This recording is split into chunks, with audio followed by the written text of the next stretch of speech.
Thank you, Peter. Thank you very much. So yes, I confirm. Also, I put here again how people can ask questions if they have any additional questions. I've noted some already. So I think most can be answered actually by both Vivian and Peter.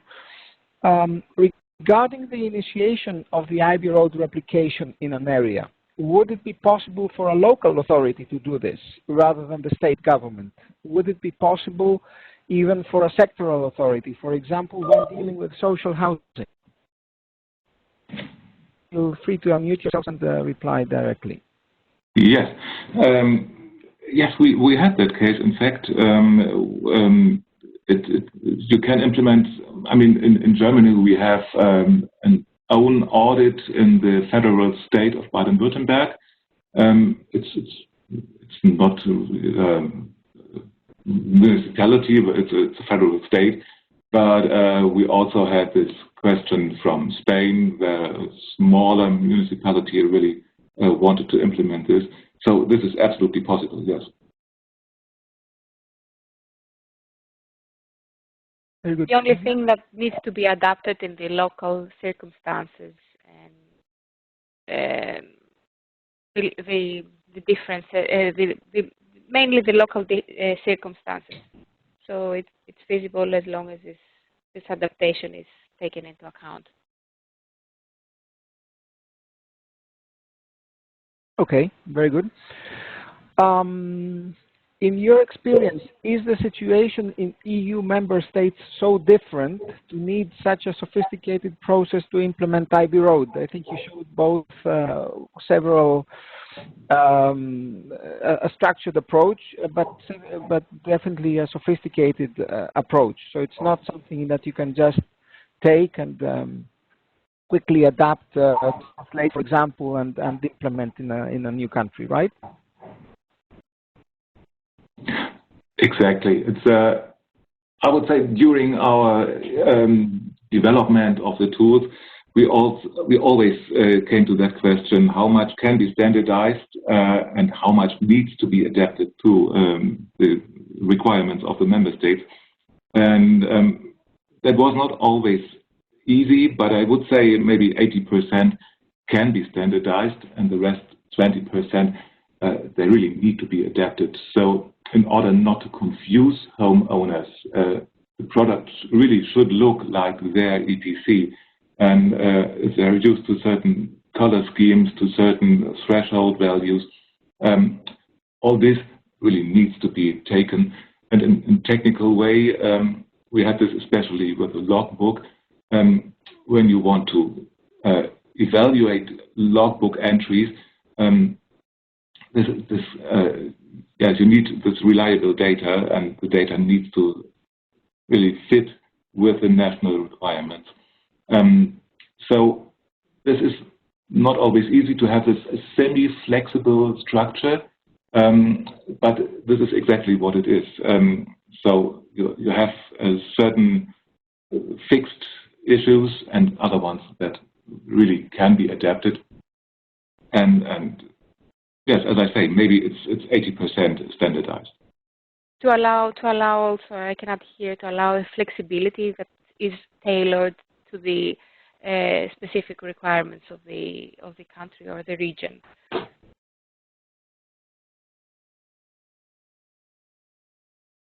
Okay. A specific question also on adaptation. Has anyone done anything to adapt the tool for buildings used by small and medium-sized businesses? Yes. And at the moment, we are finalizing the report for that. So the first iBRoad, which we presented here, is especially for single-family houses, small multi-family houses, so usually run by the owners. So if you have bigger houses, or if you have non-residential buildings, maybe with tenants, you need different information for that, and maybe not that non-technical approach, but really a technical focus in the roadmap, because many of these buildings are run by facility management. So they really need explicit technical information. And yes, the report is yet to come, but I can say, of course, it is possible, and even there you need to decide much more how much needs to be flexible in the reports or in the whole tool, because buildings are so, it's a wide range. If you look at a hospital or an office building or at a hotel, so it needs to be very flexible. And at the other hand, you cannot keep it completely open. So you need a certain standardization or a certain outline for them. So it really stays an iBRoad a roadmap. So this is something you have to balance, and that's described in this report as well. Great. Okay, quite a few questions are coming in now. So one, I'll try to pack them a little bit thematically. So it's crucial to help in the short, medium to long term the building owner. Is there a possibility of requesting support from the European Union in countries to support measures involving energy savings? Feel free to answer. I also have an answer of my own, but I think, Peter, you have more, and Vivian, you have more experience in the overall policy approaches in this respect.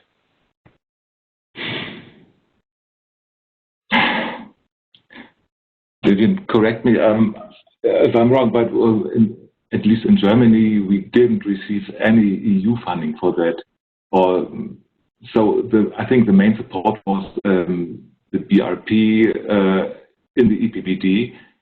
So really to say this is a common target to have such BRPs and look further than the next renovation step, but really develop a roadmap for that. And I think that was very supportive. And I hopefully will stay very supportive for other member states. But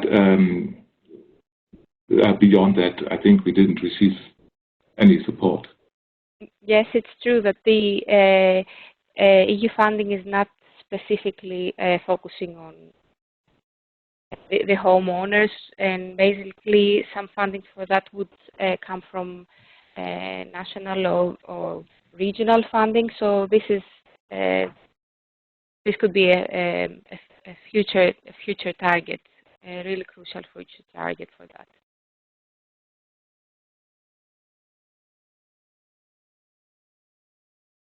Okay, and a similar question again in respect to financing. Any examples of the property tax being linked to EPC to the energy performance certificate of a building in Europe? In Ireland, it is linked to property value, which has no relation to the energy performance. Mm-hmm. Yes, there are ideas of linking it to building performance as well.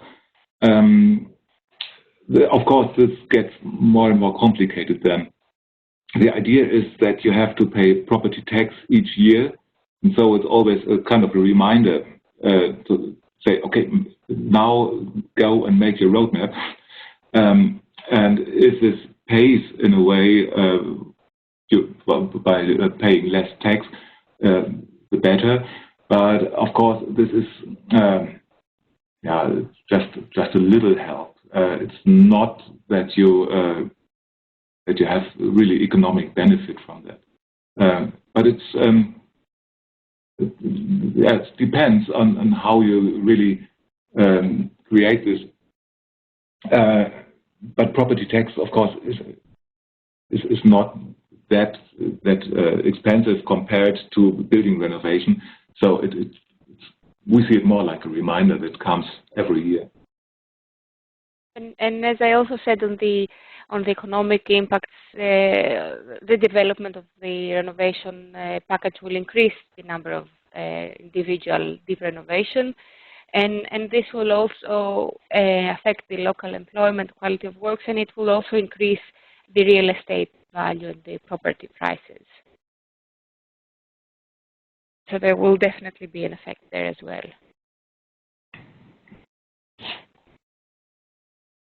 Okay, very good.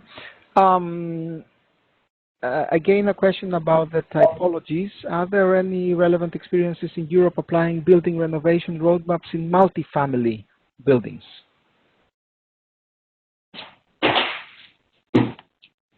There are no experiences with this. We made in our report this distinction multifamily buildings depending on who is the investor or how is do investors really live in the building themselves, or is it just landlord and tenants? So you have to distinguish these different categories. In Germany, we have, with our renovation roadmap, some experiences with multifamily buildings, but usually they are owner-occupied. So yes, you really have to see what they need, which kind of information. I think there are some from landlords, but the vast majority is really owner-occupied single-family buildings. Or if it's a small multifamily building, right?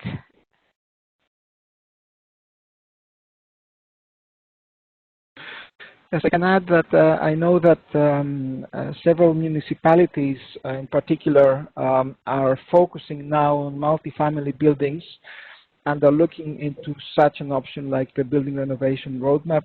But there the main challenge, of course, is ownership and decision making. So that's the main aspect that they are looking at. Having solved that, I think they could adapt renovation passports as a tool indeed. Yeah. So for municipalities, it might be used like portfolio management. So really to identify crucial buildings that need renovation very quick and have really a plan for the whole building stock they have.